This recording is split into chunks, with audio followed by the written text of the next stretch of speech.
तो ये हम पांचवें अध्याय में है। पांचवें अध्याय का ये है 34वां श्लोक, वो 34वां श्लोक। चौथा अध्याय है भैया। चौथा ना? हाँ। मैं पांचवा बोला, ठीक है, हाँ। क्षमा करिए। तो चौथे अध्याय में है। ठीक है। ज्ञान कर्म संन्यास योग, और उसका ये 34वां श्लोक है। इसके पहले जब भगवान कर्म योग से आरंभ करते हैं तो वहां पे वो कर्म योग को समझाने के लिए उसको यज्ञ के साथ जोड़ते हैं।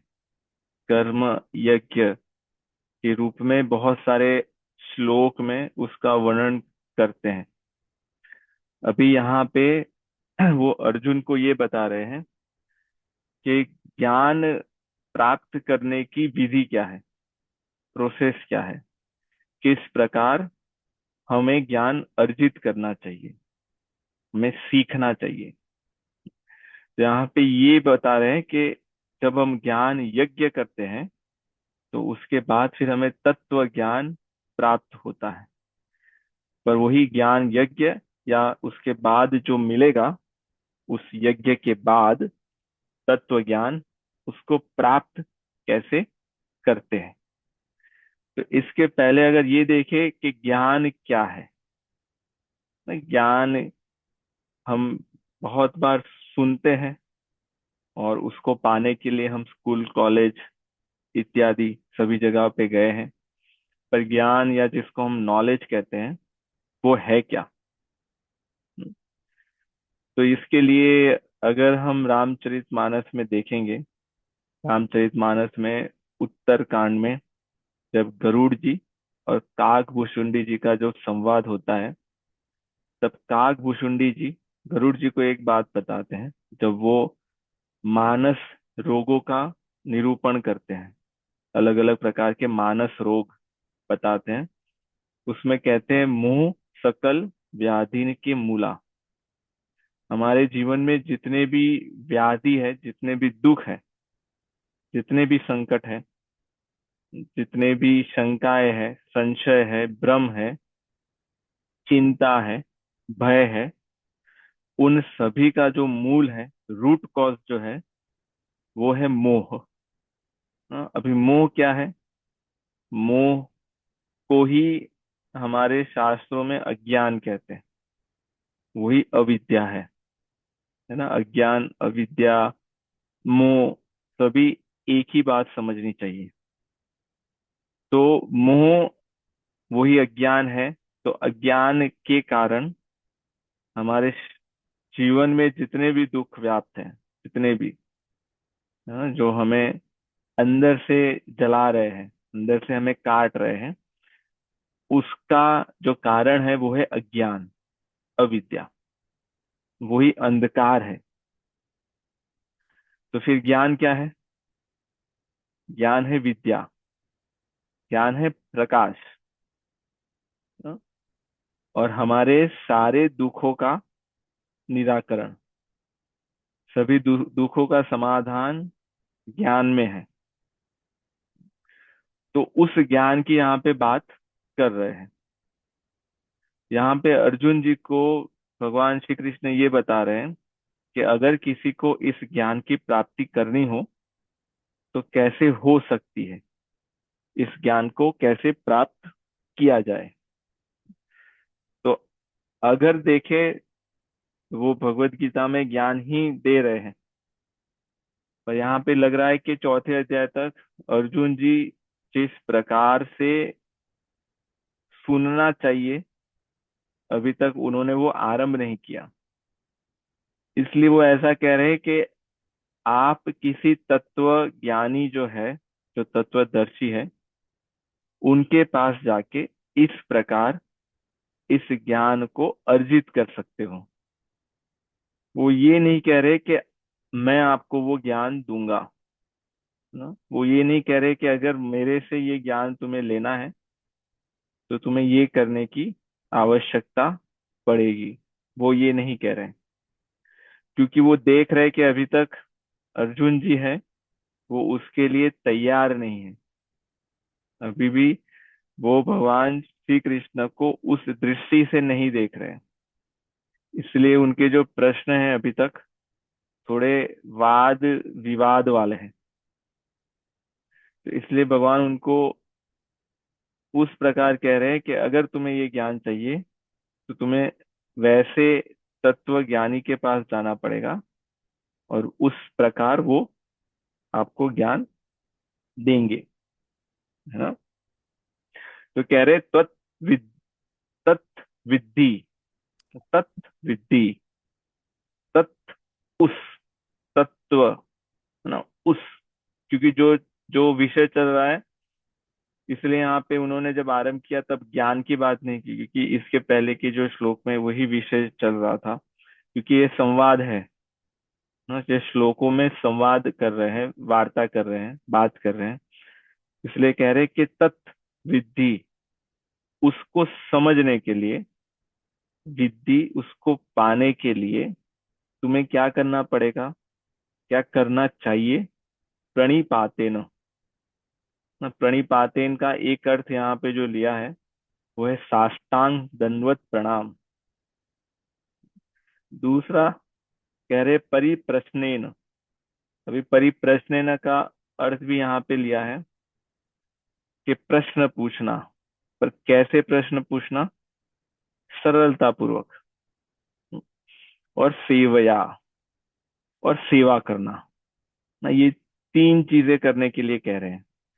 पहले तो इसको समझने की या इसको पाने की इच्छा हो कि मुझे ज्ञान अर्जित करना है, मुझे इस अंधकार से निकलना है, मुझे अपने जीवन में प्रकाश लाना है। जब ये इच्छा होगी, वही है तत्विद्धि, कि मुझे उसको जानना है ना, जो जानने के बाद फिर कुछ और जानना बाकी शेष नहीं रहता। जो जानने के बाद जीवन में कभी दुख नहीं रहेगा। जो जानने के बाद जीवन के जितने भी डाउट्स है, कंसर्न है, संशय है, भ्रम है, सब मिट जाएंगे। तो एक तो वो इच्छा होनी चाहिए। वो इच्छा हो जाने के बाद कह रहे कि तीन चीजें करनी पड़ेगी: प्रणिपात, परिप्रश्नेन, और सेवा। इसके बाद फिर क्या होगा, फिर आप जिनके पास गए हो, और किनके पास गए हो, जिनके पास ये ज्ञान है, जिसके पास ये ज्ञान होगा वही तो दे पाएगा। अगर उसके पास ये वस्तु ही नहीं है तो फिर वो क्या दे पाएगा। जो तत्व ज्ञानी या जो तत्वदर्शी है, जिसने ये प्राप्त कर लिया है, वो कुछ उपदेश देंगे। उपदेक्षन्ति ते ज्ञानम, उपदेश में वो ज्ञान होगा ना। उपदेश केवल पूरा उपदेश नहीं होगा। उपदेश मोह वाला या अविद्या वाला या अंधकार वाला नहीं होगा। उपदेश के अंदर वो ज्ञान होगा। और वो जो ज्ञानी है, जो तत्वदर्शी है, वो जब उपदेश देगा तब तुम्हें इस तत्व ज्ञान का दर्शन होगा। तब तुम इस तत्व ज्ञान को जान पाओगे। तो ये जो प्रणाली है, जो विधि है, उसका यहाँ पे उन्होंने वर्णन किया। यहाँ तक ठीक है? किसी का कोई प्रश्न? जी मेरा एक प्रश्न है। जी। अम, तो हमें कैसे पता चला है कि हम ये ज्ञान ग्रहण करने के लिए तैयार हो चुके हैं? जी, हमें कैसे पता चलेगा कि हमें ज्ञान चाहिए या हमें भोजन चाहिए, है ना। हमें कैसे पता चलेगा कि हमें भोजन चाहिए? जब हमें भूख लगेगी, है ना। जब हमें भूख लगेगी भोजन की, जब हमें ज्ञान की भूख लगेगी, जब वो अंदर से वो फीलिंग आएगी, जब अंदर से व्याकुलता होगी, वो अंदर से इच्छा होगी। और इसमें यह है कि हमारे पास जो दूसरा ज्ञान है, जिसको हमने ज्ञान मान रखा है ना, जैसे अगर हमारे पास कोई, जैसे एग्जाम्पल लेते हैं कि लेटेस्ट टेक्नोलॉजी का कोई ज्ञान है हमारे पास, जैसे मान ले कि एआई का ज्ञान है, उसको हमने ज्ञान मान रखा है, और हमने ये मान रखा है कि एआई हमारा सेवियर है। हम कहीं पे भी फंसेंगे, कहीं भी उलझ जाएंगे, उलझन में पड़ेंगे, तो एआई हमें निकाल लेगा ना। तो हम एआई के भरोसे सो रहे हैं ना, शांति से, क्योंकि एआई है ना। वो एआई है तो वो देख लेगा। एआई की जगह पे कुछ और भी लगा सकते हैं, हमें जो भी लगाना है वो, तो एआई के भरोसे है। पर जब वास्तविक ज्ञान चाहिए, वो तब कब होगा? जब एआई से भरोसा उठ जाएगा, तब लगेगा कि नहीं, ये तो कुछ ही प्रश्नों के उत्तर दे सकता है। इसके पास ये प्रश्न नहीं है कि हमारी चिंता कम कैसे हो, उसके उत्तर नहीं है उसके पास। हमारा शंकाएं कम कैसे हो, संशय कम कैसे हो, जीवन में अशांति है वो कम कैसे हो, जो कलह हो रहा है, जो झगड़े हो रहे हैं, उसका निराकरण एआई के पास, या दूसरा जो ज्ञान जिसको हमने ज्ञान मान रखा है, उसके पास नहीं है। तो जब ये भाव आने लगेगा, तब उसके प्रति हमारा जो भरोसा था, वो भरोसा धीरे धीरे कम होने लगेगा ना। फिर हमें लगेगा कि अरे ये नहीं तो फिर हमें इसके उत्तर कहाँ से मिलेंगे ना। तभी हम इस ज्ञान के प्रति हमारी इच्छा जागृत होती है। जैसे भगवत गीता में देखे, पहले अध्याय में अर्जुन विषाद योग में अर्जुन जी बहुत बड़ी बड़ी बातें भगवान को कह रहे हैं, धर्म की बातें बता रहे हैं, शास्त्रों की बातें बता रहे हैं। तो उस प्रकार से देखा जाए तो उनके पास तो वो ज्ञान है। उनको भी लगता होगा कि उनके पास सब कुछ ज्ञान है, क्योंकि वो गुरुकुल में गए हैं, वो पढ़े हैं वहां पे, सारे विषयों का अध्ययन किया है। तो उस प्रकार से उनको लग रहा है कि उनके पास ज्ञान है। पर वो ज्ञान, जो सो कॉल्ड ज्ञान ना, जो उनको लग रहा है कि उनके पास है, उस ज्ञान से उनके जीवन में जो परिस्थिति आई, जो प्रॉब्लम्स आए, उसका वो खुद रिजोल्यूशन नहीं कर पाए, सॉल्व नहीं कर पाए, है ना। अगर कर पाते तो फिर वो निराश होके अपने धनुष सबको छोड़ के बैठ क्यों गए? तो उनका जो ज्ञान था उनके पास, जिसको वो ज्ञान मान रखे थे, वो किसी काम में नहीं आया। फिर उनके मन में यही प्रश्न आ रहे हैं, तो फिर ऐसा क्या है जो जानने के बाद, जो समझने के बाद फिर कुछ बाकी नहीं रहता, कोई प्रश्न बाकी नहीं रहते ना। तो वो इच्छा उनके अंदर जागृत हो रही है, और तभी इस प्रकार के प्रश्न वो पूछ रहे हैं, जिज्ञासा से। तो ये हमें कैसे पता चलेगा? जब हमने जिसको ज्ञान मान रखा है, उससे जब हम एक बार जल जाएंगे, एक तो ऐसे होता है, तो फिर हमें लगेगा कि नहीं, ये तो बहुत ही भयानक है, बहुत ही भयंकर है। एक तो ये है। दूसरा, हमने लोगों को देखा होगा कि वो जिसको ज्ञान मान रखे हैं, और उसको ज्ञान मान के जो जीवन में बहुत सारी चीजें करते हैं, वो जल गए हैं। तो दूसरों के अनुभव से हम सीख लेंगे, और फिर हमें पता चलेगा कि नहीं, उस गली में नहीं जाना, क्योंकि वो बहुत ही भयानक है। अगर वो जल गए हैं, तो हम भी जल सकते हैं, हम भी जल जाएंगे। तो हम स्वयं पे अनुभव नहीं करेंगे, क्योंकि हमने लोगों को देखा है गड्ढे में गिरते हुए, तो उनके अनुभव से सीख लेंगे। हाँ, और यही अम, इच्छा शक्ति है हमारी। इच्छा शक्ति से ही, वही विचार करने से, चिंतन करने से हमारे में वो भूख जागृत होगी, और हमें ये लगेगा कि नहीं, अभी हमें ये तत्व ज्ञान की प्राप्ति करनी है।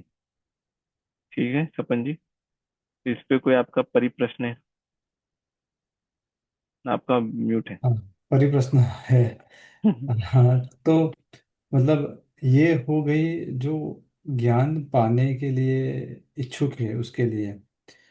अब हम दूसरी ओर से देखें कि ऐसा हो सकता है कि किसी को ज्ञान देना हो, किसी को ज्ञान देना हो, समझा हाँ, नहीं मैं। कि तत्वदर्शी को ज्ञान देना हो, ऐसा भी हो सकता है क्या? कि वो चाहे कि हाँ, मैं समाज को सुधारना चाहता हूँ, मुझे समाज में थोड़ा ज्ञान देना है हाँ। फिर। जी तो, जी जी। तो उसको हम कैसे देखेंगे? मतलब वहां से, मतलब क्योंकि उस डायरेक्शन से आएगा तो मतलब लोग स्वीकार करने के लिए बहुत वो नहीं होते हैं कि हमने तो पूछा नहीं, हमें क्यों ज्ञान दे रहे हो। जी। हाँ। तो जैसे जो प्रश्न है, जो तत्व ज्ञानी है, जो ज्ञानी महापुरुष है, उनके पास तो ये वास्तविक ज्ञान है, और समाज को इस ज्ञान की आवश्यकता है, तो वो तो ज्ञान दे सकते हैं, और समाज में जितने भी लोग हैं देश में, वो सुन लेंगे उसको, और उससे उनके जीवन के जो दुख है वो दूर हो जाएंगे, है ना। तो एक तरह से देखें तो इतना सरल होना चाहिए, पर क्यों नहीं है? क्योंकि वो ज्ञान देने के लिए तैयार तो है, उनके पास ज्ञान भी है, वो दे सकते भी है, पर जो लेने वाले हैं, क्या वो लेने के लिए तैयार है? ना, जो ट्रांसमीटर है वो ट्रांसमिट तो कर रहा है, पर जो रिसीवर है उसने अपनी फ्रीक्वेंसी को ट्यून ही नहीं किया, या रिसीवर चालू ही नहीं है, ऑन ही नहीं है, तो ट्रांसमीटर कितना भी ट्रांसमिट करता रहे, रिसीवर कुछ भी रिसीव नहीं कर पाएगा। हम्म? तो ज्ञान नहीं मिल रहा, उसका एक कारण ये भी है कि लेने की इच्छा ही नहीं है, हम लेना ही नहीं चाहते ना। ऐसे घर में 56 भोग बनाए हैं और भूख ही नहीं है, तो फिर उसका कोई ल- लाभ नहीं, उसका कोई अर्थ नहीं, क्योंकि जो दूसरी चीजें हैं उससे हमने अपने पेट को भर रखा है ना। जो अ, वो स्नैक्स जो होते हैं अलग अलग प्रकार के, है ना, अम, वो चीटोस और इत्यादि इत्यादि, उन सब से हमें लग रहा है कि हमारा पेट भर गया है, इसलिए जो घर में मिठाइयाँ बनी है, सब्जी बनी है, जो 56 भोग बनाया है, वो खाने का मन ही नहीं है, वो खाने की इच्छा ही नहीं है। तो वैसे ही ज्ञान है, जो देने के लिए भी लोग उपस्थित है आज के समय में भी, पर लेना कोई नहीं चाहता, नहीं, ना।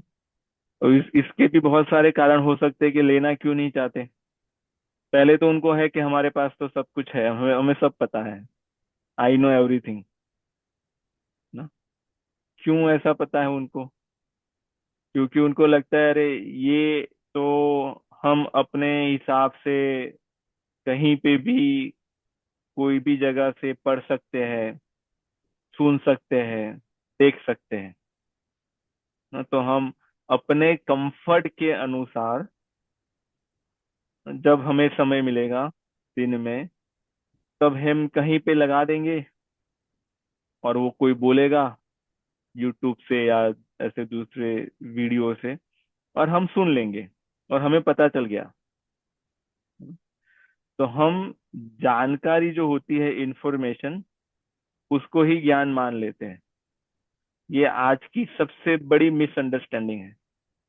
जानकारी, इंफॉर्मेशन, डेटा और ज्ञान या नॉलेज, उसमें बहुत बड़ा अंतर है। जानकारी केवल जानने के लिए है कि हाँ हमें पता है, यहाँ से डैलस कैसे जाना है, हाँ हमें पता है, डैलस में कौन सी चीजें हैं, हाँ हमें पता है।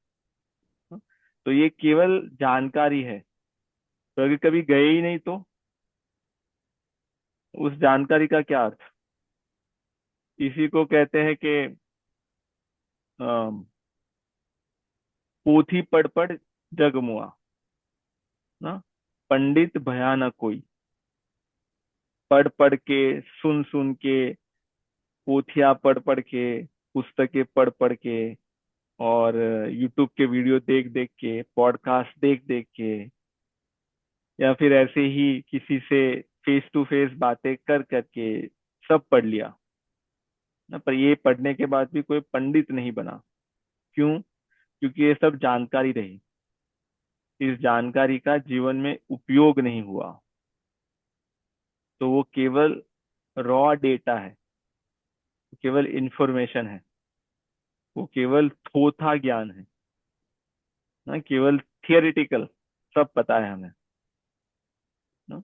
ऐसे भी लोग मिलेंगे आजकल, तो सारे लोग ऐसे हो गए हैं कि जिनको कोई भी विषय की बात करेंगे उनके पास सारी इंफॉर्मेशन होती है, आपको सब बताने लगेंगे कि ये ऐसे होता है, ये ऐसे करना चाहिए, ऐसे। पर ना उन्होंने किया है कभी अपने जीवन में, ना उनका सुन के कोई अपने जीवन में करेगा। तो ये केवल जानकारी है, इस जानकारी से कोई लाभ नहीं होगा। इसके लिए गोस्वामी जी अपने, गोस्वामी तुलसीदास जी विनय पत्रिका में बहुत अच्छे अच्छे उदाहरण देते हैं। एक ये कह रहे हैं कि कुछ लोग बैठे हैं एक कमरे में, वहां पे अंधेरा है, और सभी लोग चर्चा कर रहे हैं कि ये अंधेरा है, तो अब यहाँ पे प्रकाश करना चाहिए। अगर प्रकाश होगा तो हम एक दूसरे को देख सकेंगे, और हमारी वार्ता अच्छी होगी। यहाँ पे फिर दूसरे जो काम है वो हम कर सकेंगे। फिर कोई कहा कि हाँ, हम हमें पता है कि प्रकाश करने के लिए दिया करना चाहिए। फिर कोई कहेगा कि हाँ, दिया के लिए हमें वो दिया चाहिए। फिर कोई कहेगा कि हाँ, अगर इसमें घी डाल दे। फिर कोई कहेगा हाँ, फिर बाटी उसमें लगाएंगे, और फिर ये करेंगे तो फिर प्रकाश हो जाएगा। और ये चर्चा कर रहे हैं, बस डिस्कशन चल रहा है, पर कोई अभी तक उठ के दिया जलाया नहीं ना। तो ये चर्चा से क्या प्रकाश हो जाएगा? नहीं। इससे बहुत सरल है कि अगर उसमें से कोई थोड़ा भी ज्ञानी हो तो उठ उठ उठ जाए और जाके दिया जला दे, है ना। तो वो ज्ञान है। ज्ञान वो है कि वो उठ गया और उसने जाके दिया जला दिया। जो बैठ के चर्चा कर रहे हैं वो केवल जानकारी है। फिर दूसरा एग्जाम्पल देते हैं उसी पद में, कि किसी घर में लोग बैठे हैं और सारे भूखे हैं ना, भूख लगी है। और फिर चर्चा करते हैं कि हाँ, भूख लगी है, क्या करे। कोई कहता है कि हाँ, कुछ बनाते हैं भोजन, कौन सा बनाएंगे। अलग अलग कुजीन की चर्चा करते हैं, अलग अलग रेसिपी की चर्चा करते हैं। पहले ऐसे तड़का लगाना चाहिए, हमारे यहाँ पे तो हम ऐसे लगाते हैं, फिर उसके बाद ये मसाला डालेंगे, इसके बाद उसको इतना तक रखेंगे, इत्यादि इत्यादि। हाँ, और फिर उसमें फिर चर्चा पे चर्चा होती है, प्रश्न पे प्रश्न होते हैं कि आप ऐसे क्यों करोगे, वैसे क्यों करोगे, और इसमें से घंटों से घंटों बीत बीत जाते हैं, पर कोई खड़ा होके भोजन बनाना आरंभ नहीं करता। तो केवल चर्चा करने से किसी की भूख ना पूर्ण नहीं होगी, भूख में उसकी कोई संतुष्टि नहीं होगी, उसका पेट नहीं भरेगा जब तक वो भोजन नहीं बनाएगा। तो आजकल के जो ज्ञानी हैं, जो वास्तविक ज्ञानी की बात नहीं कर रहे, पर जो ऐसे ही बन बैठे ज्ञानी हैं, वो वैसे ही है। और अगर हम अपना देखें तो हम भी उसमें आ सकते हैं, आ जाएंगे, कि हम बातें तो बड़ी बड़ी कर रहे हैं, प्रश्न भी बड़े बड़े पूछ रहे हैं, है ना, पर उठ के ना दिया जला रहे हैं, ना भोजन बना रहे हैं। इसलिए ये ज्ञान किसी के काम में नहीं आ रहा, ये जानकारी किसी के काम में नहीं आ रही। तो आज हम समाज में देखें तो कितने कितनी पुस्तकें पब्लिश है। जित हमारे अगर सनातन धर्म में ही देखें तो सारे वेद उपनिषद, सारे पुराण, जितने भी हमारे दर्शन हैं, भगवत गीता, रामचरितमानस, रामायण, सभी उपलब्ध है। और लोग कहीं ना कुछ पढ़ते ही होंगे उसमें से। और यूट्यूब पे देखे, यूट्यूब भरा पड़ा है ना, पूरा सागर है वो, उससे भी बड़ा होगा। पता नहीं एक दिन में कितने नए वीडियोस, और ज्यादातर वीडियोस यही होते हैं ना कहीं किसी ना किसी किसी विषय के बारे में कोई किसी को सिखा रहा है, कोई किसी को बता रहा है, सब सुन रहे हैं, कोई रिकॉर्ड कर रहे हैं, पूछ रहे हैं, सब चल रहा है।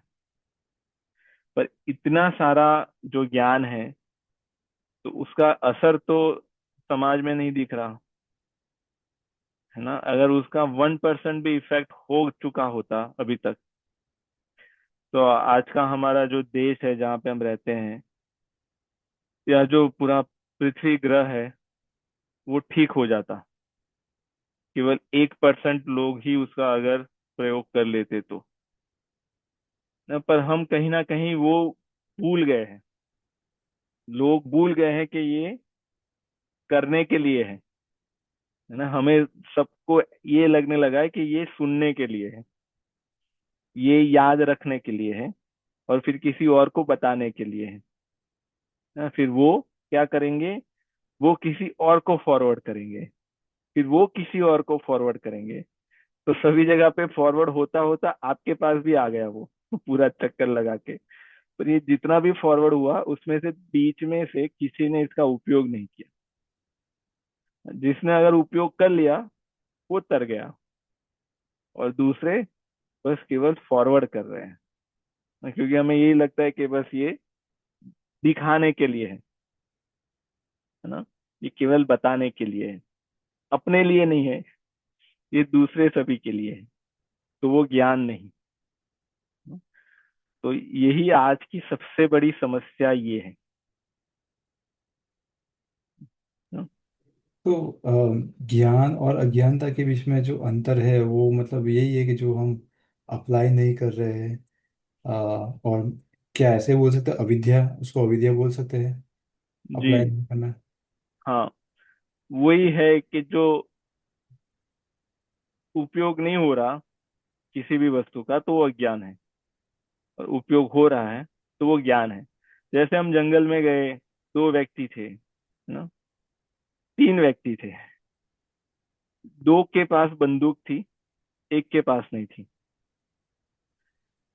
अभी जिनके पास बंदूक थी वो, और जिनके पास बंदूक नहीं थी वो, और फिर सोच ले कि कोई जंगली पशु आ गया, शेर आ गया, चीता आ गया। अभी जिसके पास बंदूक नहीं थी, वो भी कुछ नहीं कर पाएगा, है ना।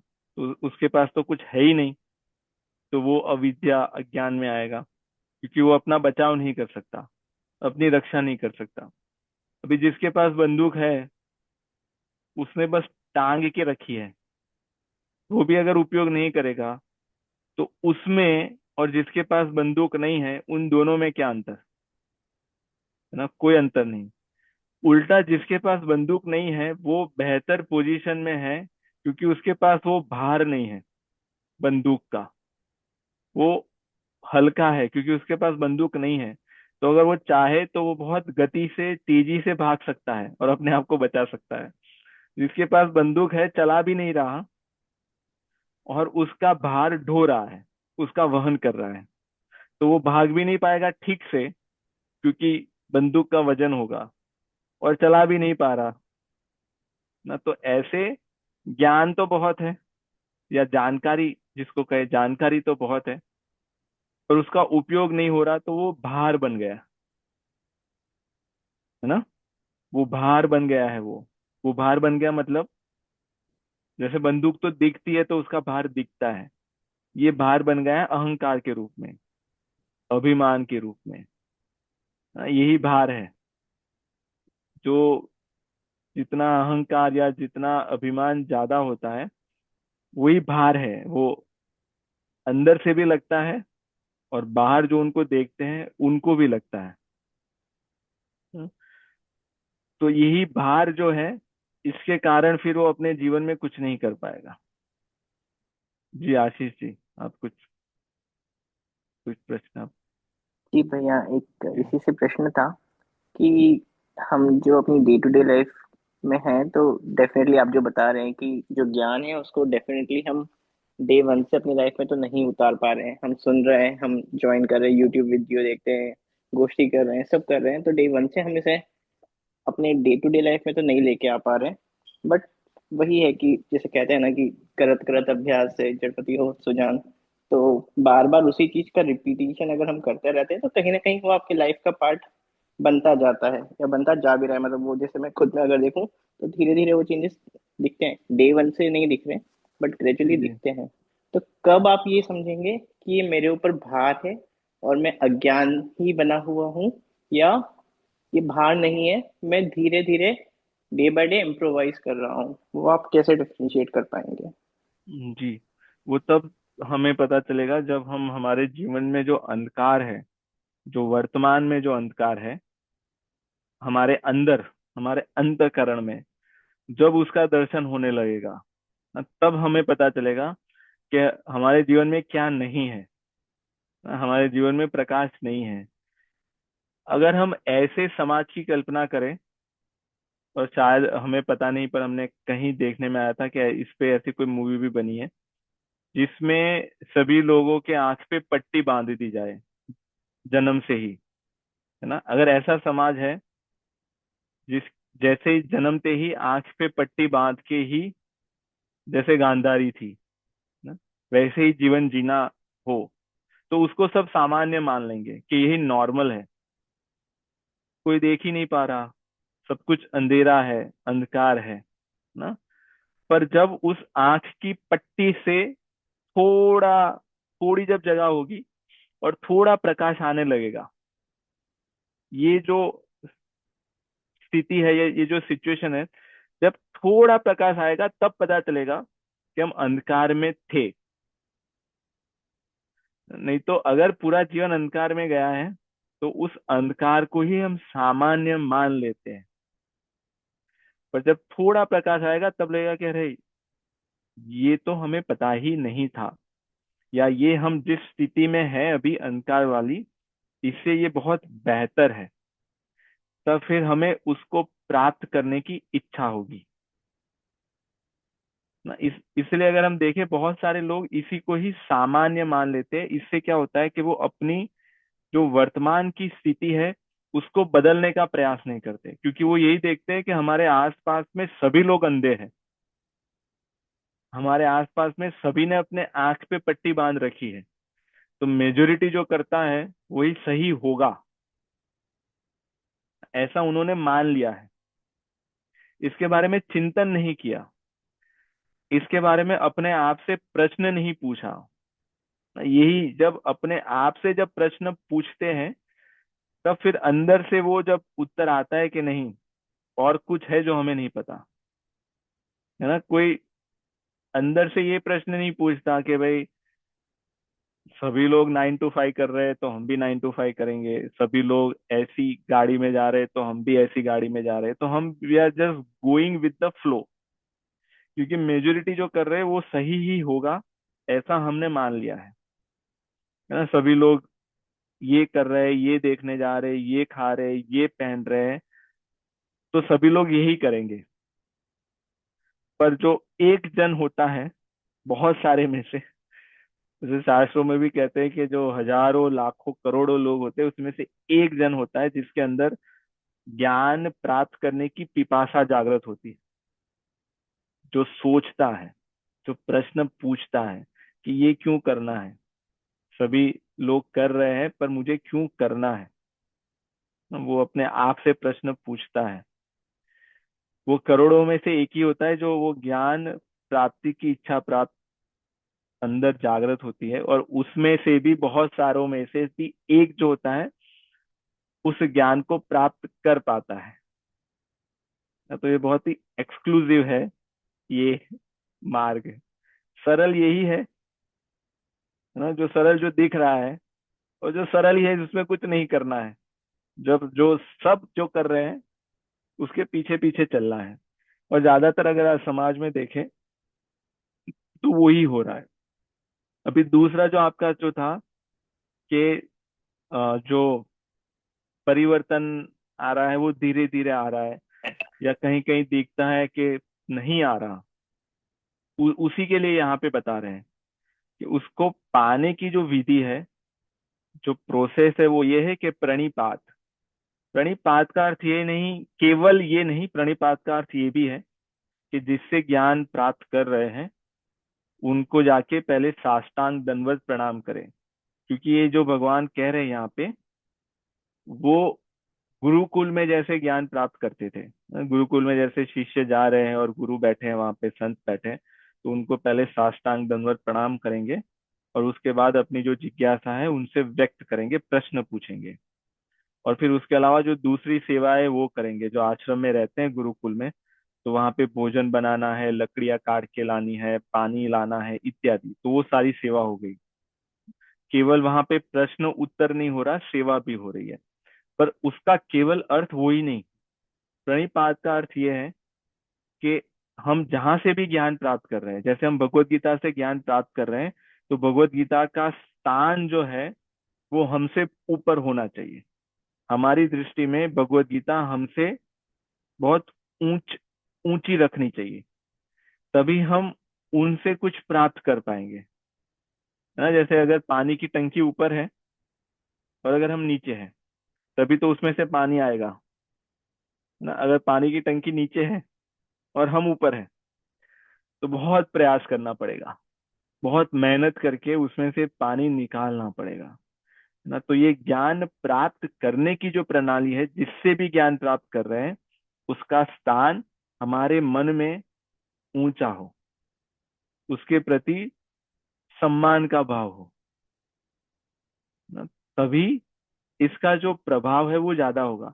और हम अपने जीवन में देखते ही है, जब हमने स्कूल कॉलेज में भी जिसने ये किया होगा ना, उसने अपने जीवन में वो प्रगति देखी होगी, वो विकास देखा होगा। ऐसे भी बच्चे होते होंगे हमारे क्लास में जो टीचर्स का अपमान करते हैं या इत्यादि इत्यादि, वो सारी चीजें करते हैं उनमें।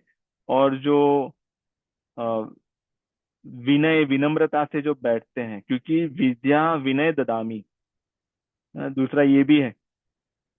तो जो विनय विनम्रता से बैठते हैं और सुनते हैं, वो जल्दी जो हमारी प्राथमिक शिक्षा, जो स्कूल की शिक्षा है, उसको भी जल्दी ग्रहण कर पाते हैं। तो ये जो हमारी परंपरा चलती थी, वंश परंपरा, कुल परंपरा और गुरु परंपरा, उसमें यही था ना, कि जैसे हमारे दादाजी हैं, उनको हम मान लेते थे कि इनके पास ज्ञान ज्यादा है और हमें देते थे, तो उसको उस प्रकार, उस भाव से ग्रहण करते थे, है ना, उस श्रद्धा से। क्योंकि ज्ञान प्राप्त करने में श्रद्धा की आवश्यकता है। श्रद्धावान लभते ज्ञानम। अगर हम भगवत गीता से ज्ञान प्राप्त करने की हमारी इच्छा है और भगवत गीता में श्रद्धा नहीं है ना, रामचरितमानस में श्रद्धा नहीं है, अगर ये संशय है कि सही में ये भगवान की वाणी है, या सही में ये जो कह रहा है वो सही है या गलत है, अगर वहां पे अगर कोई व्यक्ति अटका, तो फिर वो कितनी भी बार रामचरितमानस का पाठ कर ले, कितनी भी बार भगवत गीता का पाठ कर ले, कितने भी श्लोक याद कर ले, उसका उसके जीवन में कोई प्रभाव नहीं पड़ेगा। क्योंकि उस ग्रंथ के प्रति ही उसकी श्रद्धा नहीं है, उस संत के प्रति, उस जो पुरुष महापुरुष है उनके प्रति अगर श्रद्धा नहीं है, तो फिर वो ज्ञान प्राप्त नहीं कर सकता। वहां से उसकी जानकारी मिल जाएगी, पर ज्ञान प्राप्ति नहीं होगी। तो प्रणिपाते न, तो ये है जो जितना झुकेगा। प्रणिपात का अर्थ ये है झुकना। जो जितना झुका झुका है, उसने उतना पाया है ना। ये वो पात्र है, जिसका पात्र जितना बड़ा, जितना गहरा, वो उतना उसमें ग्रहण कर पाएगा, उतना जल्दी ग्रहण कर पाएगा। और हम संसार में भी देख रहे हैं, और इस मार्ग में भी देखते हैं, अध्यात्म में भी। हम कुछ लोगों को ऐसे देखेंगे कि वो इस मार्ग पे अभी अभी आए हैं और बहुत जल्दी से उनकी प्रगति हो गई। और कुछ लोग बहुत समय से है, सुन रहे, सब कर रहे हैं, पर उनकी अभी तक प्रगति नहीं हुई। उनमें अंतर क्या है ना, अंतर यही है, झुकना। जिनका विकास बहुत जल्दी से हो गया, जिन्होंने ये लाभ प्राप्त कर लिया, जीवन में शांति आ गई, अभय आ गया, इत्यादि आ गया, वो ये है प्रणिपात। और दूसरे, वो वो कहते हैं ना, वो अपने, क्योंकि ये प्रणिपात करने के लिए हमारे अंदर का जो अहंकार है, उसको थोड़ा छोड़ना पड़ेगा ना। और व्यक्ति को सबसे प्रिय जो होता है, वो अपना अहंकार होता है। इसलिए ये भी देखने में आता है, और आपने आपने भी देखा होगा कि कितने भी बड़े संत आ जाए, पर उनके सामने हम झुक नहीं पाते। हाँ? क्योंकि वो अहंकार झुकने नहीं देता। तो जो जो जो झुक गया, उसने वो ज्ञान प्राप्त कर लिया। यहाँ पे अंतर क्या है अर्जुन और दूसरों में? अर्जुन विनम्र है, अर्जुन झुक रहे हैं ना, इसलिए ये सब कुछ प्राप्त कर रहे हैं। और दुर्योधन और दूसरे कौरव, कर्ण इत्यादि, तो यही अंतर है प्रणिपात। एक बार प्रणिपात होगा, फिर ही ये परिप्रश्नेन, सेवा करने की। सेवा क्या है इसमें? यही सेवा है, प्रश्न पूछना ही सेवा है। गुरु से, संत से जब प्रश्न पूछते हैं, और कैसे प्रश्न यहाँ पे कह रहे हैं परिप्रश्न, यहाँ पे एक कह रहे हैं कि सरलता पूर्वक ना, इसके बहुत सारे अर्थ यहाँ पे दिए हैं। एक तो है सरलता पूर्वक, मतलब मन में जो था वही हमने उनको पूछ लिया। मतलब हम छुपा नहीं रहे, जैसे मन में ये है, हमारी स्वयं की स्थिति ऐसी है कि हमें क्रोध आ रहा है ना, तो हम गुरु से यही पूछे कि बहुत क्रोध आता है, क्या करें, आप हमें बताइए। तो ये हो गया परिप्रश्न, सरलता पूर्वक प्रश्न करना। दूसरा ये हो सकता है इसमें कि हम ये पूछे कि मेरा एक मित्र है और उसको बहुत क्रोध आता है, उसके लिए कुछ आप बताइए ना। तो वो परिप्रश्न नहीं हुआ, ये कपट पूर्वक प्रश्न हो रहा है। ये कपट पूर्वक प्रश्न इसलिए हो रहा है क्योंकि प्रणिपात नहीं हुए ना। जैसे अगर डॉक्टर के पास जाएंगे और छुपाएंगे, अगर डॉक्टर पूछेगा कि भाई सिम्टम्स नहीं बताएंगे, तो फिर उसका इलाज नहीं हो पाएगा। तो ये यही सेवा है कि प्रश्न पूछे, सरलता पूर्वक प्रश्न पूछा, उसका उन्होंने कुछ उत्तर दिया, अभी उसमें हमें कुछ नहीं समझ में आया, हमें और क्लैरिफिकेशन चाहिए और स्पष्टीकरण चाहिए, तो उसका फॉलो अप क्वेश्चन ना। तो ये प्रश्न पूछ रहे हैं, उसका फॉलो अप क्वेश्चन उसी विषय को लेके पूछ रहे हैं। कभी कभी ये भी देखने में आता है, और हमें तो लगता है जब हम ये अवलोकन करते हैं, कहीं पे भी जाते हैं हम, और ये हमारा, इसमें हमें बहुत अच्छा लगता है ये ऑब्जर्वेशन करना। कहीं पे भी जाते हैं, जहां पे भी गेट टुगेदर हो रहा हो, आप ये देखना, ये आप लोग भी इसका अवलोकन करना, कोई एक विषय पे कहीं पे चर्चा आरंभ होगी, यहाँ तक तो ठीक है, तुरंत ही 1-2 मिनट में वो विषय चेंज हो जाएगा, है ना, 2 मिनट में तीसरे विषय पे। मतलब वहां पे अगर 10 मिनट आप खड़े हो, तो 3 से 4 विषय पे चर्चा होगी। हम एक विषय पे टिक नहीं पा रहे हैं। हम समाज में जो लोग हैं उनकी बात कर रहे हैं। क्यों? क्योंकि जैसे अगर आप ये सपन जी विषय की बात करेंगे भगवत गीता, तो फिर मैं तुरंत ही रामचरितमानस लेके आऊंगा, क्योंकि मुझे भी दिखाना है कि मुझे भी आता है। फिर कोई उपनिषद की बात करेगा, कह रहे नहीं नहीं उपनिषद में तो ऐसा लिखा है। पर अगर एक ही विषय पे टिक रहे, जो विषय चल रहा है उसी पे सब वहां पे टिके रहे, और ये परिप्रश्न हुआ एक दूसरे से, तो वहां से जो निकल के आएगा वो कुछ कंक्लूजन पे पहुंचेंगे, कुछ काम का निकलेगा। क्योंकि हम अपना अनुभव बताते कि जैसे पहले तो हम ऐसे गेट टुगेदर होता था, वहां पे 2-3 घंटा जाके आए, बहुत बातें हुई या सुनी, और फिर घर पे आए, और फिर सोचते हैं कि हमने 2 घंटे में क्या पाया, है ना। तो क्या पाया? कुछ नहीं। थोड़ा मन को अच्छा लग गया, और थोड़ा पेट पूजा हो गई, पेट को अच्छा लग गया, उसके अलावा बुद्धि को क्या मिला ना, विवेक को क्या मिला? कुछ नहीं। क्यों?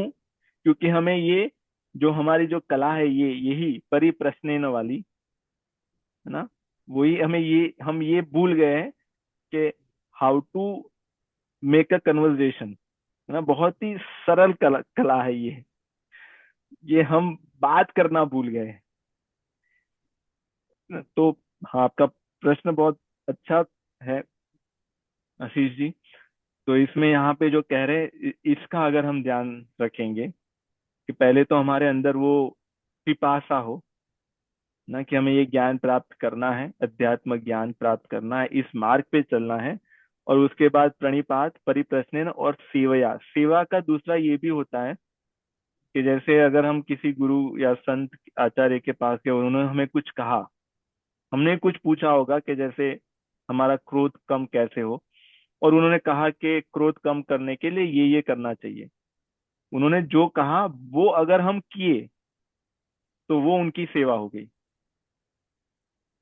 ना। उनकी आज्ञा का पालन करना वो ही सेवा है। सेवा में उनको, अगर जो वास्तविक तत्वज्ञानी वास्तविक गुरु संत होंगे, तो सेवा में ना उनको कोई पैसा चाहिए, ना भोजन चाहिए, ना कपड़ा चाहिए, ना उनकी ये इच्छा है कि हम उनके पैर दबाए या पैरों की सेवा करें, है ना। ये सारी बहुत ही तुच्छ सेवा में आता है, बहुत ही नीच सेवा है ये, है ना। ऐसा नहीं कि सेवा नहीं है, सेवा है, पर इस सेवा को, सेवा से उनकी इतनी प्रसन्नता नहीं होती। उनकी प्रसन्नता ये है कि उन्होंने जो कहा है उनकी आज्ञा का पालन करके अगर हम जीवन में उसको उतारेंगे और हम क्रोध से मुक्त हो गए ना, तो ये ही उनकी दक्षिणा हुई और ये उनकी सेवा हुई। तो इसी का अगर हम ध्यान रखेंगे, इसी का चिंतन करेंगे, तो हम इस मार्ग पे चल तो रहे हैं, हम सभी इस मार्ग पे चल चल रहे हैं, चलने का प्रयास कर रहे हैं, पर हमारी गति अभी हमारे मन में ये भी आने लगा है। और हम दूसरों से जब बात करते तभी हमें, और गुरु जी से जब प्रश्न पूछते तभी हमें दिखता है कि मन में ये आ रहा है कि चल तो रहे पर हमारी गति इतनी धीमी क्यों है ना। एक ये प्रश्न आता है। दूसरा, चल तो रहे पर हम कब पहुंचेंगे जहाँ पे हमें पहुंचना है। ये अच्छे प्रश्न है ना, कि गति धीमी क्यों है, क्योंकि अगर ऐसे चलते रहे पता नहीं कितना समय लगेगा, और हमें पता नहीं कि हमारे पास कितना समय है ना। जैसे परीक्षित जी महाराज, भागवत महापुराण में, उनको पता था कि उनके पास 7 दिन है और यहाँ से वहां जाना है, तो उन्होंने अच्छे से प्लान कर लिया कि इतना चलना पड़ेगा पहले दिन, फिर इतना चलना पड़ेगा, फिर पहुंच जाएंगे। हमें नहीं पता कि हमारे पास कितने दिन है ना। तो अगर हमारी गति धीमी रही, और अगर बहुत धीमी रही, तो हम अपने उद्देश्य तक नहीं पहुंच पाएंगे ना। इसलिए हमें हमारी गति को भी थोड़ी तेज करनी चाहिए ना। मतलब हम तो स्वयं के लिए कह रहे हैं, और हाँ, इसका चिंतन करना चाहिए, और जो कर रहे हैं वो तो करना ही चाहिए, उससे हम पहुंच जाएंगे।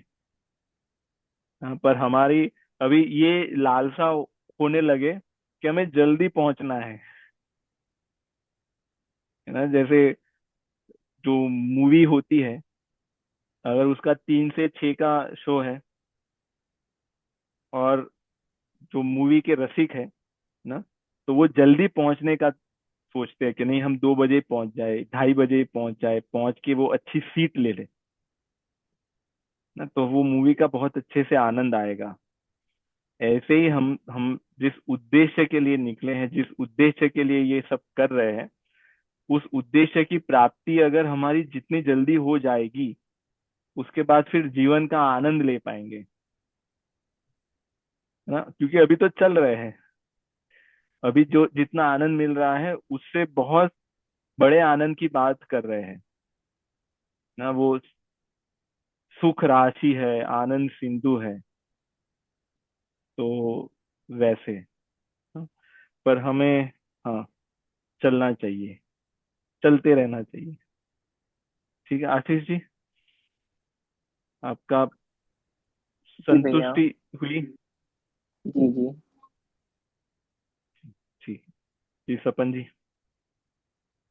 अ, जी मुझे दो प्रश्न आ रहे थे। एक तो इसमें एक भाव था जो आपने ऑलरेडी व्यक्त कर दिया कि मतलब परिपाटन में जो है अहंकार को बाजू में रखकर हमको पूछने चाहिए, मतलब अहंकार पहले त्यागना पड़ेगा अगर इस मार्ग में आगे बढ़ना है तो उसमें ही जो साष्टांग की बात की गई है यहाँ पे। साष्टांग के बारे में गुरु जी से सुना तो था, पर मैं चाहता हूँ कि एक बार और सुन लूँ, क्योंकि बहुत उस बार ग्रहण नहीं कर पाया था कि साष्टांग में एक्चुअली क्या क्या चीज़ें आती है। अहंकार तो एक होता है, पर धीरे धीरे पूरा गुरु जी ने बताया था कि और भी कुछ चीज़ें हैं अहंकार के जी। अलावा भी। और हाँ दूसरा प्रश्न आता था कि संशय, हम प्रश्न कर रहे हैं, परिप्रश्न कर रहे हैं कि हम हमारे संशय को मिटाने के लिए प्रश्न कर रहे हैं कि जो जो बता रहे हैं उस पर हम संशय कर रहे हैं इसलिए प्रश्न कर रहे हैं। जी, ठीक है। तो पहले साष्टांग दंडवत प्रणाम का क्या यहाँ पे तात्पर्य है? तो जैसे अहंकार है ना, जिसकी हमने बात की, अहंकार, अहंकार के कारण हम झुक नहीं सकते। फिर अगर हमें पूछा जाए कि हमारे शरीर में अहंकार कहाँ पे है, कौन सा अंग है जहाँ पे वो अहंकार बैठा है, कहाँ पे है शरीर में अहंकार? मन में। मन कहाँ पे है ना, हम कहते हैं यहाँ पे, पर ये तो स्थूल हो गया। कुछ लोग कहते हैं यहाँ पे। ये अंतःकरण की जब बात करते हैं तब यहाँ पे कहते हैं, और जब मन बुद्धि चित्त अहंकार की बात करते हैं तो अंतःकरण है वो, जिसको हृदय भी कहते हैं, मन भी कहते हैं, अंतःकरण भी कहते हैं, है ना। ये तो माइंड हो गया ना, ये स्थूल रूप है, जैसे जो विचार आते हैं, पर उसका जो उद्भव स्थान है वो यहाँ से है। पर यहाँ पे भी कहाँ? तो जो हमने समझा है और जो गुरुजी से सुना है, ये सारी चीजें पूरे शरीर में व्याप्त है। तो अहंकार पूरे शरीर में व्याप्त है। अगर अहंकार यहाँ पे ही होता केवल, तो केवल इसको नमाते, तो अहंकार झुक गया। पर अहंकार पूरे शरीर में व्याप्त है। इसलिए जो साष्टांग दंडवत प्रणाम करते हैं, जो भी मतलब पूरा लकड़ी जैसे होती है उसको छोड़ दे तो वो सीधा गिरती है ना, वो जमीन के साथ पूरी लग जाती है। ऐसे साष्टांग दंडवत प्रणाम में वो शरीर पूरा जमीन से, भूमि से लग जाता है। ये बताता है कि हम सबसे नीचे हैं, हमारा अहंकार हमने छोड़ दिया, और हमारे हमारे पास हमारे अंगों में कोई भी ऐसी चीज नहीं है जो नीचे ना हो। हम सब तरह से पतित है, हमें हमें सब तरह से कुछ नहीं आता, हम सब तरह से खाली है ना। आप अभी हमें भरिए, आप हमें ये ज्ञान दीजिए। तो साष्टांग दंडवत प्रणाम का एक अर्थ ये भी है कि हम अनलर्न कर रहे हैं, जितनी भी बार गिर रहे हैं अनलर्न कर रहे हैं, कि हम ब्लैंक स्लेट है ना। और दूसरा, आप देखेंगे कि हम जो 8 अंग है ना, वो भूमि से नमाते हैं, जैसे नाक, आंख, ये सिर, और फिर छाती और पैर, हाथ, ना वो पूरा भूमि से लग गया है। तो हम आपके आश्रित हैं, हम आपके शरणागत हैं, हमें कुछ नहीं, जैसे बच्चा होता है ना, बच्चा जो छोटा होता है वो पूर्ण रूप से अपनी माँ पे निर्भर होता है। जो माँ खिलाती है वो खाता है, जो माँ सिखाती है वो सीखता है। अगर उसको सिखाया जाए 1+1 11, तो वो सीख लेगा वो। हाँ, तो वो पूर्ण रूप से निर्भर है, उसका स्वयं का कुछ नहीं है। तो साष्टांग दंडवत प्रणाम का अर्थ यही है कि हमारा स्वयं का कुछ नहीं है, हमें कुछ नहीं आता। अगर हमारा होता, अगर हमें आता, तो हम ये ज्ञान स्वयं प्राप्त कर लेते। नहीं, क्योंकि ये बुद्धि तो पहले भी थी, मन भी पहले था, सब कुछ पहले था। तो हमने स्वयं का कल्याण स्वयं से कर लेते, अगर हमें ये सब आता तो। ये हमने देख लिया, इस जन्म में भी देख लिया, और इसके पूर्व जितने भी जन्म मिले उसमें भी हमने प्रयास करके देख लिया ही होगा। स्वयं से स्वयं का कल्याण नहीं हुआ, इसलिए हम आपके प्रणिपात हैं। अभी आप हमारा कल्याण करिए, ये भाव है उस समय होना चाहिए ना। जो शिष्य होते हैं उनका ये भाव होता है। तो एक ये हो गया, ठीक है। अभी दूसरा प्रश्न, संशय के निराकरण के लिए हम प्रश्न पूछते हैं, परिप्रश्न पूछते हैं। तो प्रश्न क्या था उसमें? म्यूट है आप, म्यूट म्यूट है। संशय को मैं दो प्रकार से देख रहा था कि एक संशय कि हाँ हमें संशय है कि हमें समझ में नहीं आ रहा है, और दूसरा संशय ये हमें कि आप जो हमें ज्ञान दे रहे हो उस पर हमें संशय है। तो ये दोनों संशय के बीच में क्या अंतर है, क्या फर्क है? जी, ठीक है, हाँ। तो एक तो संशय जो हमें ज्ञात हो गया, हमें पता चल गया कि ये संशय है और उसके लिए हम प्रश्न पूछ रहे हैं ना, तो ये तो बहुत ही स्ट्रेट फॉरवर्ड है।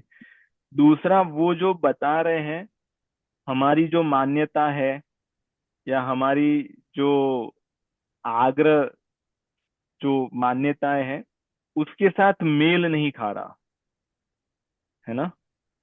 तो वही वही बात फिर अगर सूक्ष्मता से देखेंगे तो वो अहंकार तक आके रुक गई, क्योंकि हमने ये मान रखा है कि ये करने के लिए ये करना चाहिए। पर जब हमने पूछा तो हमें उत्तर दूसरा दिया गया, तो फिर हमें लगा कि नहीं, ये हमारे उत्तर के साथ या उसके साथ मेल नहीं खा रहा। इसका अर्थ ये हुआ कि हम पूछ नहीं रहे थे, हम वैलिडेट कर रहे थे। जैसे अगर हमारी मान्यता ये हो कि अगर हम हमारी मान्यता ये हो, अगर ऐसे मान ले कि कोई हमारा अपमान करे तो हमें उनका अपमान कर देना चाहिए, ये हम मानते हैं, है ना। ये हमने मान रखा है कि ऐसा ही होता है, सब ऐसा ही करते हैं और मुझे भी ऐसा करना चाहिए। उन्होंने मुझे कुछ कहा तो मैं कुछ ऐसा कहूंगा कि मैं उनकी बोलती बंद कर दूंगा, है ना। मतलब कुछ पलट के ऐसा जवाब दूंगा कि सबके सामने उनका अपमान हो जाएगा, ये मैंने मान रखा है। अभी मैं जब गुरुजी से पूछूंगा ये कि अगर कोई हमारा अपमान करे तो हमें क्या करना चाहिए, अगर गुरुजी कहे, और वही कहेंगे, वही कहते हैं, वो कहेंगे कि आपको सह लेना चाहिए। जैसा ये कहेंगे हमारी मान्यता इससे अलग है ना, तो ये अहंकार को ये बात अच्छी नहीं लगेगी, क्योंकि उसने ये पकड़ा है कि अगर कोई हमारा अपमान करे तो हमें उसका अपमान कर देना चाहिए, पर ये कह रहे कि सह लेना चाहिए ना। फिर अभी उनकी बात पे हमारा जो विश्वास था वो धीरे धीरे कम होने लगा, क्योंकि हम अपनी मान्यता को नहीं छोड़ना चाहते। पर इसमें अगर हम ये प्रयास करें कि उन्होंने जो युक्ति बताई उसका एक बार उपयोग करके देख ले और अपने आप का अवलोकन करें और देखें कि अभी तक जो मैं कर रहा था ना, और इन्होंने जो कहा वो हमने किया, और हम अंतर देखें स्वयं का, अपने पेपर को स्वयं चेक करें, तो हमें पता चल जाएगा कि नहीं, इनकी बात सही है। फिर इनके प्रति हमारी और श्रद्धा बढ़ी, है ना। फिर उन्होंने जो दूसरी चीजें कही वो हम कह रहे, तो ये क्लोज लूप है। उन्होंने जो कहा वो हमने पालन किया, तब हमें पता चला। तो पालन करना आवश्यक है। अगर पालन ही नहीं किया और ऐसे ही सोच लिया कि नहीं इससे कुछ नहीं होगा, तो फिर वाकई में कुछ नहीं होगा। और अगर सोच लिया कि कुछ होगा और करेंगे, तो सच्ची में कुछ होगा नहीं। अगर कोई कहे कि हाँ बहुत वजन हो गया है, बहुत डायबिटीज है, ये है वो है, कोई कहे कि आपको सुबह 4 बजे उठ के चलना चाहिए, और फिर कोई प्रश्न पूछे कि चलने से क्या होगा, उसका क्या उत्तर दे सकते हैं। उसका उत्तर यही है कि भाई चलने से आपका स्वास्थ्य अच्छा होगा। पर कोई इसमें ये प्रश्न पूछे, परिप्रश्न ने ये करे, नहीं पर कैसे स्वास्थ्य अच्छा होगा, है ना। इस ऐसे प्रश्नों की अगर हम देखें तो इसका कोई अंत नहीं है। ये फिर हम कुतर्क में चले गए। तो हमें ये करना चाहिए कि उन्होंने जो कहा है वो देख ले एक बार प्रयास करके, थोड़ा वो अनुभव कर ले स्वयं का, और फिर देखे कि नहीं, हाँ इसमें हमें इतना इतना अनुभव हुआ, मतलब इतना अनुभव तो हुआ। इसका अर्थ है कि जैसे जैसे इसको करते रहेंगे तो पूरा अनुभव हो जाएगा ना, क्योंकि ओवरनाइट कुछ भी नहीं होता नहीं। तो ये इसलिए होता है क्योंकि हमने अपनी कुछ मान्यताओं को पकड़ लिया है ना। तो हम वाकई में पूछ नहीं रहे हैं, हम वैलिडेट करवाने आए हैं। और जैसे अगर वो वैलिडेट कर दे, है ना, अगर ऐसे कोई हो और जिनको ऐसे प्रश्न पूछा जाए कि अगर हमारा हमारी कोई बुराई करे तो हमें क्या करना चाहिए, अगर वो कह दे कि अगर आपको आपकी कोई बुराई करता है तो आपकी उनको डबल बुराई करनी चाहिए, ये बात कितने लोगों को अच्छी लगेगी तपन जी? सभी को अच्छी लगेगी। क्यों अच्छी लगेगी? क्योंकि उनका जो अहंकार था उसको हमने पैम्पर किया, है ना। तो फिर उनको लगा कि हाँ ये बहुत अच्छे, ये हमारी मन की बात को जानते हैं, इनके कितने फॉलोअर्स हो जाएंगे? लाखों में। क्योंकि वो आपको बदलने के लिए नहीं कह रहे, वो ये कह रहे हैं कि आप जो कर रहे हो सही कर रहे हो, है ना। आप 9 बजे तक सो, सभी का अपमान करते रहो, जो खाना हो खाते रहो, सभी की बुराई करते रहो। वो कहेंगे प्रॉब्लम आप में नहीं है, प्रॉब्लम समाज में है, प्रॉब्लम आपके परिवार में है, प्रॉब्लम यहाँ पे है, प्रॉब्लम तो उन लोगों के फॉलोअर्स बहुत बढ़ जाएंगे। आपको लगेगा कि हाँ ये सच्चे, ये सही है, ये मुझे जानते हैं, है ना। पर जब अगर कोई आपको ये कहे कि नहीं प्रॉब्लम परिवार में नहीं है, प्रॉब्लम समाज में, कलयुग में, युग में, समय में नहीं है, प्रॉब्लम स्वयं में है, अपने दोषों का दर्शन करो, अपने दोषों को हटाओ, तो ये बात कितने लोगों को अच्छी लगेगी? बहुत कम लोगों को अच्छी लगेगी। क्यों? क्योंकि हम लोग अपने दोषों को नहीं देखना चाहते। हमारे अहंकार ने अपने आप को श्रेष्ठ बना के रखा है अंदर। जब कोई हमें अपने दोष बताता है या हम अपने दोष देखते हैं तो हम वो सह नहीं पाते। नहीं, जैसे गुरु जी कहते हैं, अगर कोई हमें कहे कि आप बहुत क्रोधी हो, तो हमें बुरा लग जाता है। क्यों? क्योंकि हमने अपने आप को मान रखा है कि मैं क्रोधी नहीं हूं। पर अगर दूसरी दृष्टि से देखे, अगर किसी ने कहा कि आप क्रोधी हो, और अगर सोचे, तो क्या हमने जीवन में कभी क्रोध नहीं किया? क्या कोई गारंटी है कि आज के बाद क्रोध नहीं करेंगे? तो वो गलत कह रहे हैं या सही कह रहे हैं? तो सही कह रहे हैं कि हम क्रोधी है, कामी है, लोभी है। तो उनसे हमें बुरा लगना चाहिए या उनको प्रणाम करना चाहिए? कि आप तो अंतर्यामी हो, कि आपको कैसे पता चला कि मैं क्रोधी हूँ और मैं सच में क्रोधी हूँ, है ना। तो ये स्वीकारिता, ये जब स्वीकारिता नहीं होती, क्योंकि हमने अपने आप को बहुत अलग ही मान रखा है, श्रेष्ठ मान रखा है ना? इसके कारण फिर ये संशय में से कब हम कुतर्क में वितर्क में चले जाते हैं, ये हमें पता नहीं चलता। ज्यादातर लोग जो होते हैं प्रश्न पूछते हैं, मतलब हम यहाँ की बात नहीं कर रहे हैं, जैसे बाहर हमने देखा है, वो अपने ज्ञान को वैलिडेट करवाने के लिए ही प्रश्न पूछते हैं। उनको एक और स्टैंप चाहिए, है ना। सभी से स्टैंप ले रहे हैं कि हाँ हमने उनको पूछा था, उन्होंने कहा था कि आप सही कह रहे हो, अगर कोई आपकी बुराई करे तो आपको बुराई कर देनी चाहिए, तो हमारा एक स्टैंप मिल गया, है ना। फिर दूसरी जगह पे जाके वही प्रश्न पूछा, तो सब जगह पे स्टैंप कलेक्ट कर रहे हैं। जैसे बच्चे स्टैंप कलेक्ट करते हैं तो कितना प्रसन्न रहते हैं।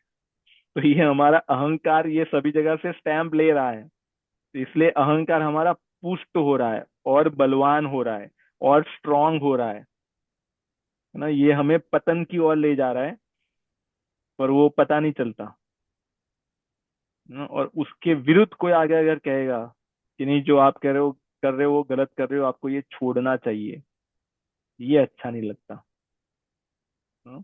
इसलिए जो हम कह रहे थे करोड़ों लोग होते हैं, उसमें से कोई एक इस मार्ग पे चल सकता है।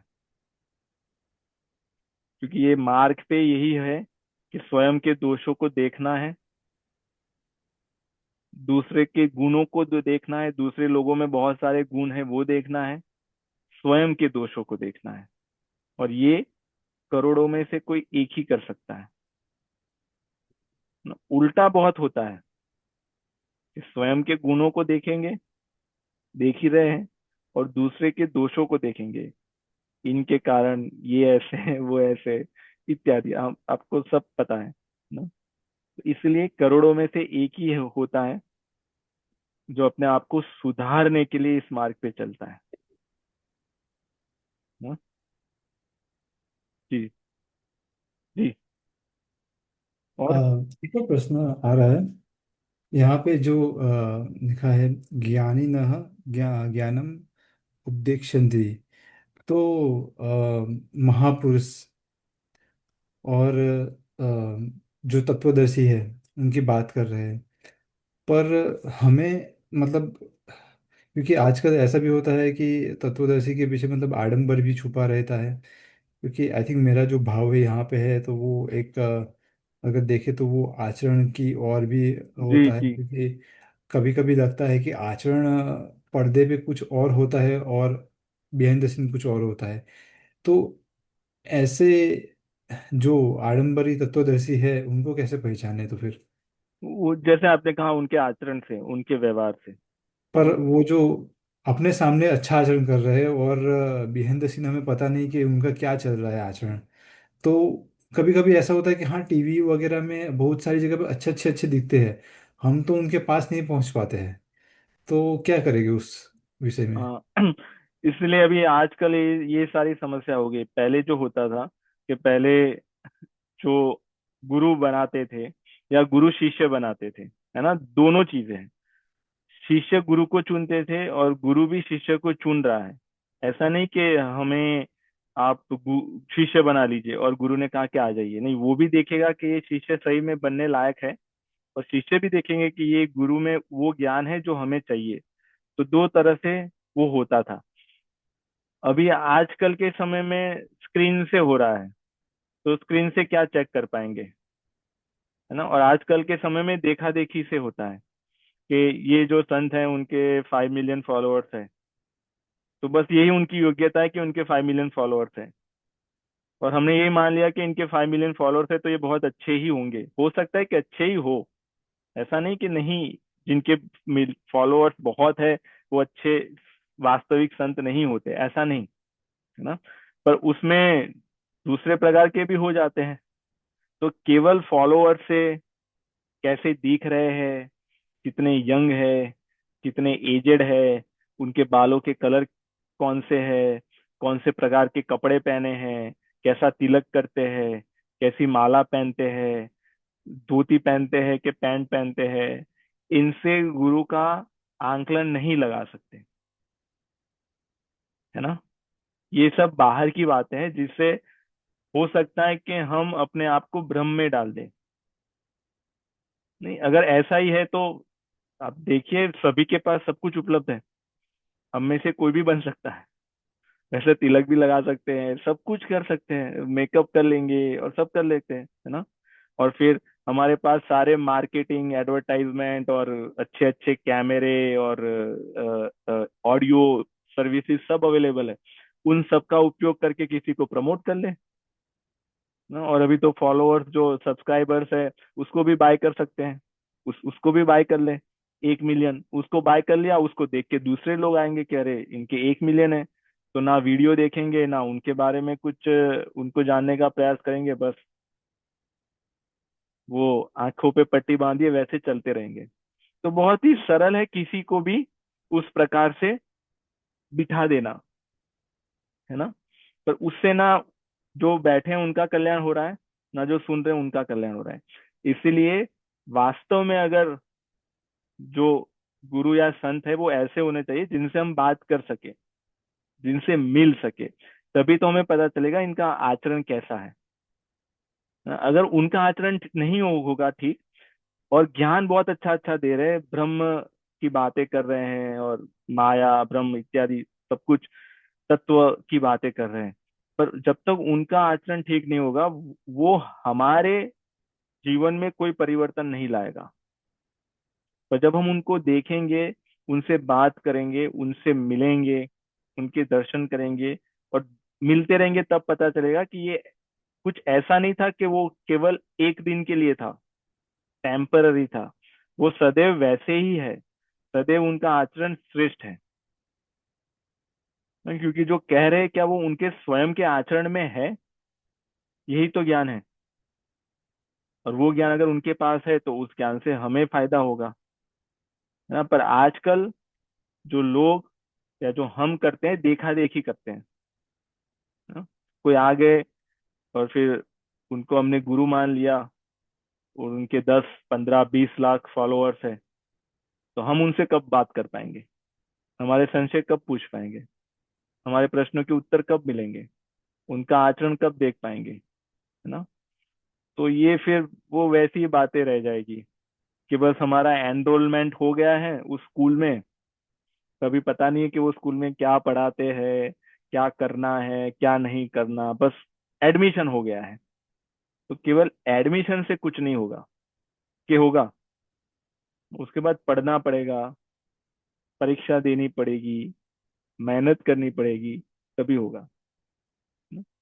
तो ये अगर पहले पहले के समय में देखें तो बहुत कम संत ऐसे थे जिनके, पहले तो वो इतने शिष्य बनाते भी नहीं थे। हाँ, तो इसमें गुरु का भी है कि वो शिष्य को देखते हैं कि ये सही में इच्छुक है, इसको सही में वो पिपासा है, तभी वो शिष्य के रूप में ग्रहण करते हैं, तभी वो दीक्षा देते हैं। ऐसे नहीं कि सभी को जो भी आया और सभी को उन्होंने दीक्षा दे दी, शिष्य बना लिया, है ना। वो परखते हैं कि ये सही में चल पाएगा, या उसका सही में उसका उद्देश्य क्या है, इत्यादि, और फिर उसको बनाते हैं। तो पहले के संतों में अगर देखा जाए तो उनको ऐसे कि करोड़ों में शिष्य नहीं थे, है ना, बहुत कम शिष्य रखते थे वो। और उसमें दूसरा ये भी था, पहले के समय में ऐसा तुलना नहीं थी। जैसे मीराबाई जी के गुरु कौन थे?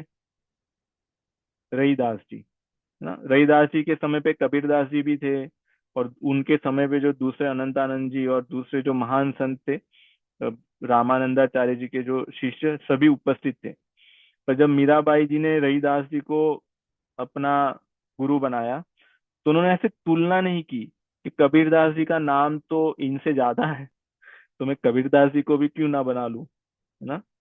ये सब करने से कुछ नहीं प्राप्त होता। उन्होंने रहीदास जी को देखा, उनसे वो ज्ञान लिया, और फिर हो गए, तो उससे उनका कल्याण हो गया ना। आजकल ये यही चल रहा है कि भाई हमारे गुरु है, उनके 1 मिलियन सब्सक्राइबर्स है, आपके 5 मिलियन है, वो तो फिर आपके अच्छे आपके बड़े हैं, तो ये छोड़ देते हैं, फिर आप में आ जाते हैं, है ना। ऐसे यहाँ से वहां, यहाँ से वहां करने से वो श्रम है केवल, उससे कुछ नहीं मिलेगा। तो इसलिए इसलिए ये सब हम उपयोग नहीं कर पा रहे। ठीक। और कोई प्रश्न है यहाँ पे किसी का?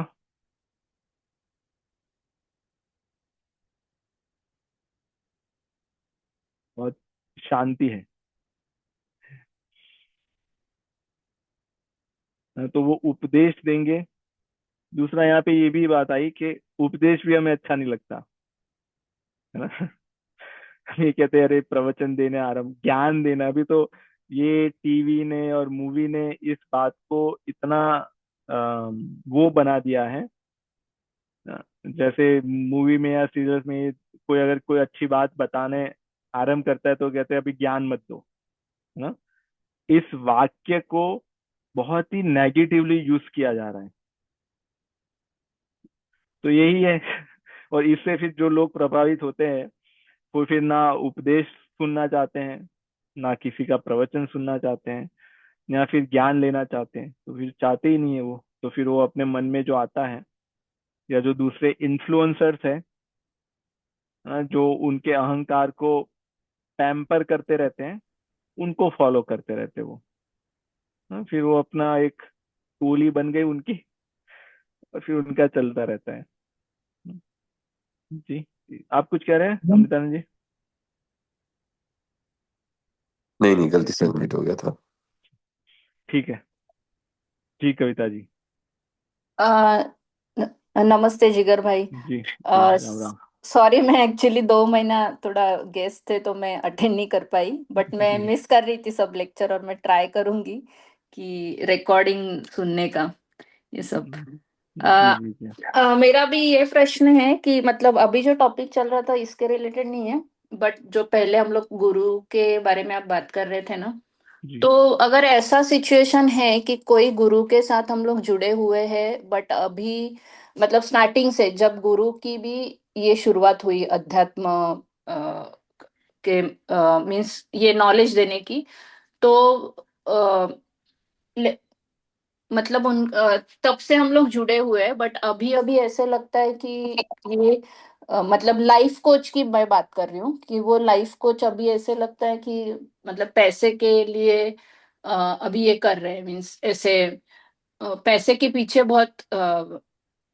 मतलब जो भी कोर्स का फीस है, या भी या उनके बात में बार बार मतलब पैसे की चीजें आती है, पैसे से रिलेटेड। तो तभी थोड़ा मन में ये होता है, बाकी कुछ भी प्रॉब्लम नहीं है, मतलब उनका नॉलेज एंड वो सब कुछ प्रॉब्लम नहीं है। लेकिन जिस तरह से वो अपने कोर्स का फीस बढ़ा रहे हैं, तो फिर ऐसे थोड़ा उनके बारे में वो अटैचमेंट नहीं लगती। तो ऐसे सिचुएशन में क्या करना चाहिए, मीन्स क्या सोचना चाहिए? जी, इसमें दो बातें हो सकती हैं। पहले तो ये है कि अध्यात्म जो वास्तविक अध्यात्म ज्ञान है, उसको शास्त्रों में भी कहा है और वो ब्राह्मणों के लिए, सभी के लिए कहा है कि इसको बेचना नहीं चाहिए ना। ये इसको बेचना बहुत बड़ा अपराध माना जाता है ना। तो ये निशुल्क होना चाहिए, ये फ्री ऑफ कॉस्ट होना चाहिए। ज्ञान और जो शिक्षा भी है हमारी, जो हम स्कूल कॉलेज में पढ़ते थे, उसके लिए भी उसके लिए भी वही बात है कि जब शिक्षा को बेचते हैं, है ना, तो उसका उतना प्रभाव नहीं पड़ता। पर पहले अगर देखा जाए तो जो गुरुकुल होते थे, तो उसमें गुरुजी फीस नहीं लेते थे ना। पर जब उनकी शिक्षा खत्म हो जाती थी, उसके बाद शिष्य उनको दक्षिणा देते थे, गुरु दक्षिणा ना। तो गुरु दक्षिणा जो होती थी, वो फिक्स प्राइस टैग नहीं होता, वो उसके हिसाब से देंगे। अगर कोई राजकुमार है, तो उसकी गुरु दक्षिणा में वो बहुत कुछ देगा गुरु को।